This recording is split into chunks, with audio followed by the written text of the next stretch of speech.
So the boys in Golden Kamuy this week have a bit of an adventure, running butt-ass naked through a forest while blind bandits are trying to kill them as they use sound to locate them. Like, this was just an absolutely ridiculous and such a Golden Kamuy style episode. Like, this is the type of episode that this series, and only this series, could really nail as well as they did. This had a lot going on. Like, first things first, I actually really enjoyed the overall combat in this episode, because something that I always appreciate is whenever you have any sort of anime that does have its fair amount of action, or any sort of adrenaline pumping scenes, is when they find a way to spice up the combat. Because if you look at this group, they're all very skilled killers. Sure, they do have their back against the wall from time to time, but we don't get to see them in this dangerous of a situation, I think, enough. So the fact that we really do see them get kind of jumped while they're having a bath and they have to run butt-ass naked around, trying to find weapons, trying to be able to take out these people that they can't see, but they can see them. That's really exciting no matter how you look at it, and seeing characters like Sugimoto have his back against a wall, which we don't see that often,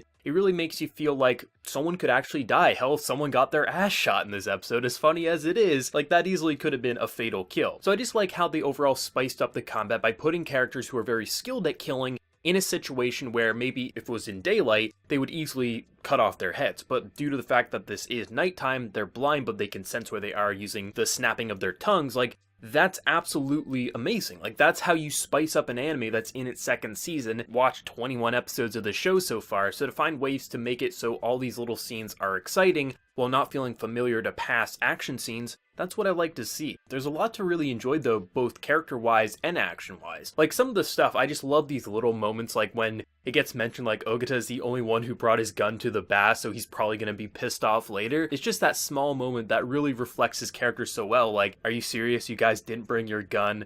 Jesus Christ, what am I gonna do with these people? Why am I even traveling with them? I love stuff like that because you've traveled with this character enough that you kind of get what he's thinking, but it's nice to see the other characters recognize how he's feeling as well. But I actually think my favorite moment in the entire episode is actually when the fortune teller and the gang are kind of like on the boat. They get kind of sabotaged, they get shot up, and it looks like she's dying. She's seeing the bears, which it was nice to see the bears finally return this series, because as much as people like to meme them, I love looking at them, and I just love them overall. But I like how they kind of handled her, like, kind of like passing on scene where she's kind of ready to be taken away by the gods, but then, of course, our man Genjiro has to come in, and it's kind of like directed as this kind of like sexualized scene where like the buttons are flying off his shirt and the buttons are taking care of the bears, but when she comes to, she realizes, she thinks like she's never going to be able to see Woke again, and then ultimately the man who's actually there for her right now saves her. And then I thought it was just a really nice way to kind of showcase their relationship, because they have this kind of like sexual relationship at the moment, but it's like, do they romantically like one another? And I think it was just a good way for her to kind of open her eyes and see that like fate can be changed, and this is a man who maybe I do like a bit more than I was first giving credit to. So I really liked how they directed that, but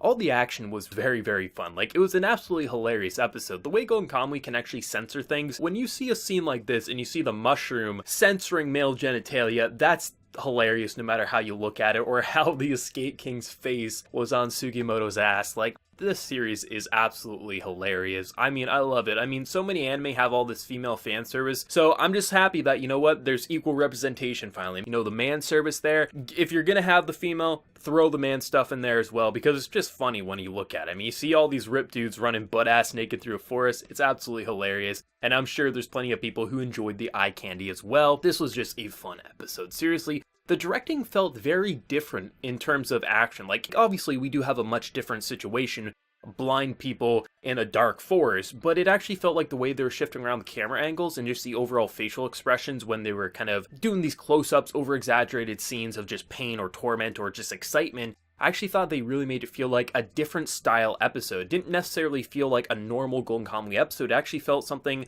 a bit unique, a bit fresh, enough to spice up the formula very late into its second season. Stuff like this isn't needed. You can stick to what we know and love, but I always do appreciate whenever a series is willing to kind of do some artistic choices with either its directing or a character progression or anything like that. Like, I really feel like this is an episode that easily could have just been a fun action episode, and I would have been like, that's a fun episode, can't wait to see where the plot's gonna go. But they surprisingly managed to do some character development, but also story development, seeing where people like Hijikata are going to go now that some people are recognizing Sugimoto as kind of like the younger version of himself. There's a lot to enjoy with this episode. I think the voice acting was really solid all around. I just love all these little small moments as they're running through this forest, and people like Ogata just being like, God damn, this group is a bunch of lunatics. I just love it. It was a very comfy, very fun episode, pretty exciting with a lot of very funny moments overall. I don't have a major issue with this episode. Honestly, this is the style of episode that just makes you have fun. You laugh, you get a little worried at times, and then you come out saying, I can't wait for next week where I can watch the next episode of Going Calmly. Let me know whatever you thought of this week's episode down in the comment section below. Did you love it? Did you hate your favorite moment? Whatever you're feeling, let me know, and be sure to like the video if you did enjoy, and also hit that subscribe button if you want to see more content from me in the future. So until next time, everyone, please take care and have a good one.